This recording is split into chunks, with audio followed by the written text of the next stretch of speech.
On vous retrouve maintenant, David, pour nous parler d'un copy portfolio qui s'appelle Gig Economy. J'ai dit Gig Economy, je me suis trompée évidemment. Il s'agit de Gig Economy. Alors, qu'est-ce que c'est exactement ?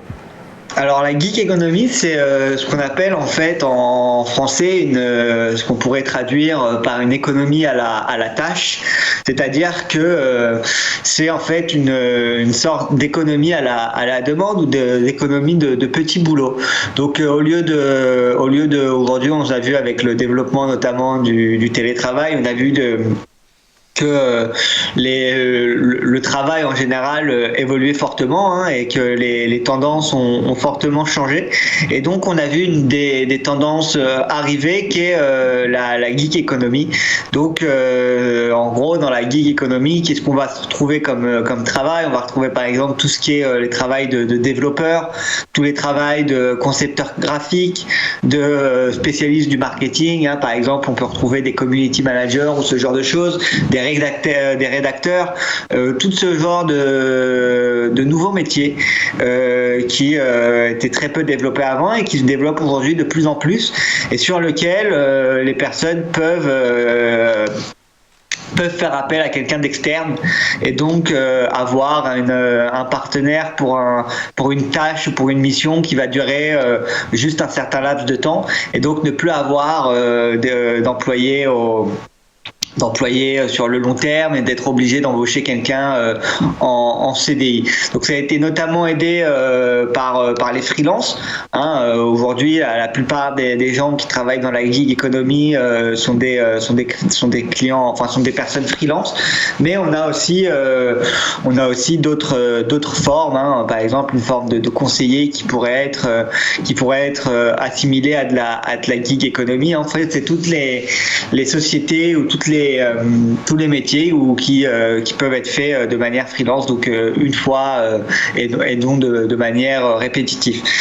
Donc nous on s'est intéressé à ce secteur. On a créé chez eToro justement un portefeuille avec un peu plus d'une vingtaine d'actions qui justement investissent dans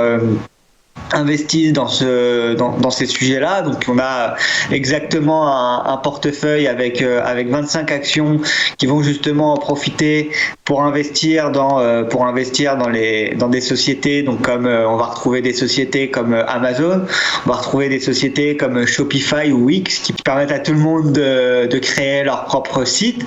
On va retrouver d'autres sociétés comme Uber, qui va permettre, ou comme Lyft, qui va permettre à des gens de pouvoir trouver un travail via ces applications-là. On va avoir bien évidemment des sociétés comme Fiverr ou comme Upwork qui sont des marketplaces, donc des places de marché pour retrouver des freelanceurs et donc retrouver des personnes spécialisées dans ce domaine-là. Et aujourd'hui, c'est quelque chose qui se développe de plus en plus. On voit que avec le confinement, il y a de plus en plus d'entreprises qui ont profité justement de ce type d'emploi et qui ont proposé ce type d'emploi pour les personnes. Et donc c'est assez intéressant à suivre, parce qu'il y a des avantages et des inconvénients à ce type de modèle. Les avantages, c'est déjà qu'en étant très freelance ou en travaillant dans la gig economy, en général les revenus sont plus élevés. Il y a aussi plus de possibilités pour les personnes. Ils peuvent trouver plus de possibilités. Même pour les employeurs, ça leur permet de recruter sur plus de candidats. Donc ils ont un choix et un accès à un choix à plus de candidats. On a aussi des coûts qui sont réduits, notamment quand les entreprises n'ont pas à embaucher des CDI ou ce genre de choses. Ça réduit notamment les coûts. Et c'est aujourd'hui quelque chose qui est de plus en plus à la mode chez notamment tout ce qui est les milléniaux. Donc aujourd'hui, il y a 62% par exemple des milléniaux qui envisageraient de travailler à la tâche. Donc c'est quand même non négligeable aujourd'hui cette partie de l'économie. Et donc sur le portefeuille, vous pouvez en un clic de bouton être alloué à toutes les sociétés principales avec un copy portfolio qui est géré par les équipes et le comité d'investissement d'eToro. Un copy portfolio qui pour le moment réalise 8% cette année, mais qui réalisait l'année dernière 122%. Donc on a quand même des performances qui ne sont pas négligeables pour un drawdown journalier. Donc le drawdown, c'est la perte maximale acceptée par la stratégie à 3,61% et à 15% environ sur l'année. Donc c'est un portefeuille assez intéressant à avoir à l'œil. Le minimum d'investissement pour investir sur ce portefeuille, c'est de $1000.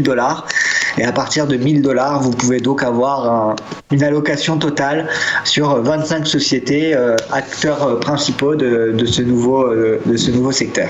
Bien voilà toutes les informations qu'il fallait savoir sur ce nouveau copy portfolio Gig Economy. Merci beaucoup David. On va terminer par un peu de pédagogie. On va répondre à cette question. Quels sont les ratios à analyser avant d'acheter ou vendre une action? On voit ça avec Antoine dans quelques secondes.